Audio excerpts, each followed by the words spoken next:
கடமையை பலனை எதிர்பார்க்காமல் சரியா செய். எஸ் சரண்டர், என்கிட்ட சரணாகதி பண்ணு.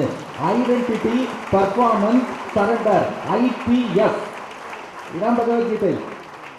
ஐடென்டிட்டி நீ யாரும் தெரிஞ்சுக்கோ. நீ உடம்போட உன்னை ஐடென்டிஃபை பண்ணா உனக்கு பிரச்சனை வரும். வாழ்க்கையில் பாருங்கள், ரொம்ப பிராக்டிக்கலான சொல்யூஷன். நாம் இந்த உடம்புன்னு நினைக்கிற வரைக்கும் நமக்கு பிரச்சனை தான். நான் இந்த உடம்பு இல்ல ஆத்மான்னு புரிந்து கொண்டால் வாழ்க்கையில பிரச்சனை இல்லை.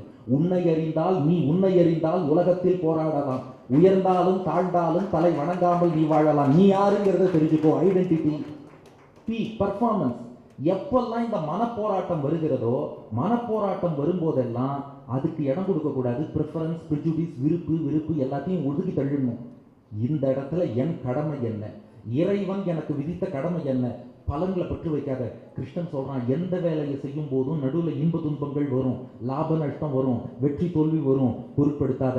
பர்ஃபார்மன்ஸ், உன் கடமையை மட்டும் செய்து கொண்டே வா, மிச்சத்தை இறைவன் பார்த்துக் கொள்வான். உள்ளதை சொல்லி நல்லதை செய்து வருவது வரட்டும் என்று இருப்போம். கண்ணீர் எல்லாம் புன்னகையாகும், கடமையின் வழியே நின்று இருப்போம். பர்ஃபார்மன்ஸ், உன் கடமையை செய்யும்.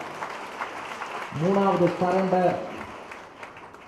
ஐடென்டிட்டியை புரிந்து கொண்டோம், கடமை பர்ஃபார்மன்ஸ்னு செஞ்சோம். கடைசியா என்னப்பா வழின்னா கிருஷ்ணன் முடிக்கிறான், சர்வதர்மான் பரித்யஜ்ய மாமேகம் சரணம் ரஜ அகம் துவா சர்வ பாப்பேபியோ மோக்ஷயிஷ்யாமி மா சுச்சஹா.